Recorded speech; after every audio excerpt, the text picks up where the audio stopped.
ಎಲ್ರಿಗೂ ನಮಸ್ಕಾರ. Hi foodies, welcome to Aruna ಸವಿರುಚಿ.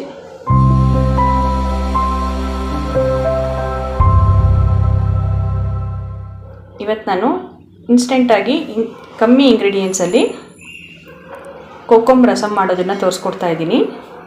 ಪುನರ್ಪುಳಿ ಅಂತಲೂ ಹೇಳ್ತಾರೆ ಇದಕ್ಕೆ. ನೋಡಿ, ಇದೇ ಕೋಕಮ್ ಸಿಪ್ಪೆ, ಪುನರ್ಪುಳಿ ರಸಮ್. ಇದು ತುಂಬ ಈಸಿಯಾಗಿ 5 ನಿಮಿಷದಲ್ಲಿ ಮಾಡ್ಕೋಬೋದು. ನೀವೆಲ್ಲ ಹೊರಗಡೆ ಹೋಗಿ ಬಂದಾಗ ಸಡನ್ ಅಂತ ಇದು ಮನೇಲಿ ಇತ್ತು ಅಂದರೆ ನೀವು ಬೇಗನೆ ಮಾಡ್ಕೋಬೋದು ರಸಮು. ಮತ್ತು ಕಮ್ಮಿ ಇಂಗ್ರೀಡಿಯೆಂಟ್ಸ್ ಇದಕ್ಕೆ. ನೋಡಿ, ಇದನ್ನು ನಾನು ಚೆನ್ನಾಗಿ ವಾಶ್ ಮಾಡಿ ಒಂದು 2 ಟೈಮ್ಸ್ ವಾಶ್ ಮಾಡಿಕೊಂಡು 1-2 ಅವರ್ಸ್ ಮುಂಚೆ ಒಂದು 8ರಿಂದ 10 ಸಿಪ್ಪೆ ಹಾಕ್ಕೊಂಡಿದ್ದೀನಿ. ನಾನು 1-2 ಅವರ್ಸ್ ಮುಂಚೆ ನಾನು ನೀರಲ್ಲಿ ನೆನೆ ಹಾಕಿದ್ದೀನಿ. ಹಾಗೆ ಸ್ವಲ್ಪ ಬೆಲ್ಲ ತೊಗೊಂಡಿದ್ದೀನಿ. ಇದು ಸ್ವಲ್ಪ ಹುಳಿ ಇರೋದ್ರಿಂದ ಬ್ಯಾಲೆನ್ಸ್ ಮಾಡಲಿಕ್ಕೆ ನಾನು ಬೆಲ್ಲ ಸ್ವಲ್ಪ ಹಾಕ್ತಾಯಿದ್ದೀನಿ. ಒಗ್ಗರಣೆಗೆ ಕರ್ಬೇವಿನ ಸೊಪ್ಪು, ಹಸಿಮೆಣಸು, ಸ್ವಲ್ಪ ಕೊತ್ತಂಬರಿ ಸೊಪ್ಪು. ಈಗ ಇದು ಸ್ವಲ್ಪ ಹೀಗೆ ಕಿವುಚ್ಕೊಂಡು ಇದರ ರಸ ತೆಕ್ಕೊಳ್ತಾ ಇದ್ದೀನಿ.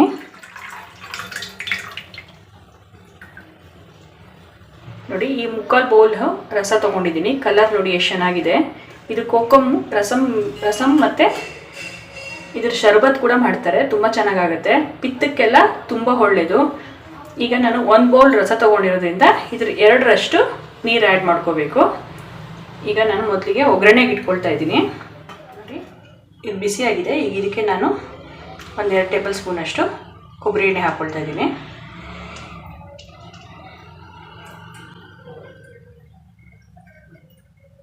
ಸ್ವಲ್ಪ ಜೀರಿಗೆ ಹಾಕ್ತಾ ಇದ್ದೀನಿ.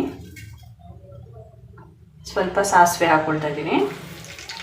ಹಾಗೆ 1-2 ಎಸಳು ಬೆಳ್ಳುಳ್ಳಿ ಹಾಕಿದ್ದೀನಿ. ಕರ್ಬೇವಿನ ಸೊಪ್ಪು ಹಾಕ್ತಾಯಿದ್ದೀನಿ. ಬೆಳ್ಳುಳ್ಳಿ ಒಂಚೂರು ಫ್ರೈ ಆಗೋದು ಒಂಚೂರು ಬಾಡಿಸ್ಕೊಳ್ಳೋಣ. ಹಾಗೆ ಹಸಿಮೆಣಸಿನ್ಕಾಯಿ ಹಾಕ್ಕೊಳ್ತಾ ಇದ್ದೀನಿ. ಈಗ 1-2 ನಿಮಿಷ ಅದನ್ನು ಫ್ರೈ ಮಾಡ್ಕೊಳ್ಳೋಣ.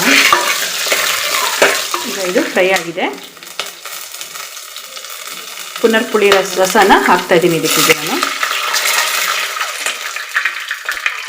ನಾವು 1 ಕಪ್ಪು ಇದು ರಸ ಹಾಕಿರೋದ್ರಿಂದ ಇದರ 2ರಷ್ಟು ನೀರು ಸೇರಿಸ್ಬೇಕು.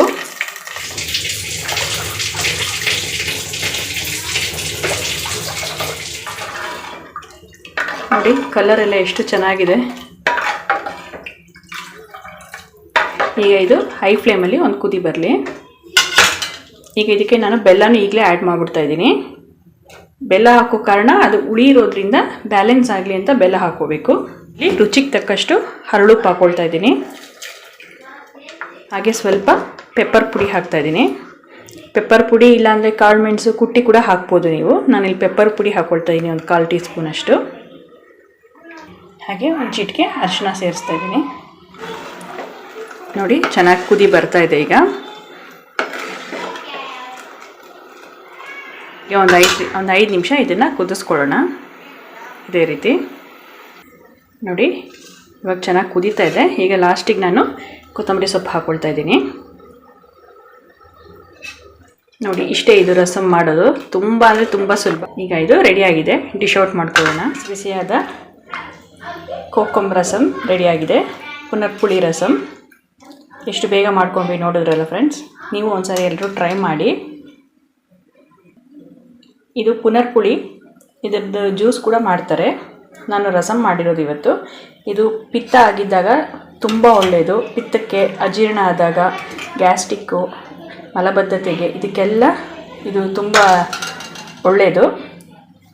ಪಿತ್ತ ಆದಾಗ ಆಲ್ಮೋಸ್ಟ್ ಎಲ್ಲರೂ ಏನೇನೋ ಟ್ರೈ ಮಾಡಿರ್ತೀವಿ ಮನೇಲಿ. ಇದನ್ನೊಂದ್ಸರಿ ಟ್ರೈ ಮಾಡಿ ನೋಡಿ, ನಿಮಗೆ ಇಮಿಡಿಯೇಟ್ ಕಮ್ಮಿ ಆಗುತ್ತೆ ಪಿತ್ತ ಎಲ್ಲ. ಈ ಪುನರ್ಪುಳಿ ಜ್ಯೂಸ್ ಮಾಡೋದನ್ನು ನಾನು ನಿಮಗೆ ನೆಕ್ಸ್ಟ್ ವೀಡಿಯೋದಲ್ಲಿ ನಾನು ತೋರಿಸ್ಕೊಡ್ತೀನಿ. ದಯವಿಟ್ಟು ಎಲ್ಲರೂ ಸಬ್ಸ್ಕ್ರೈಬ್ ಮಾಡಿ, ಲೈಕ್ ಮಾಡಿ, ಶೇರ್ ಮಾಡಿ. ನಿಮ್ಮ ಅಭಿಪ್ರಾಯವನ್ನು ಕಮೆಂಟ್ ಮೂಲಕ ತಿಳಿಸಿ.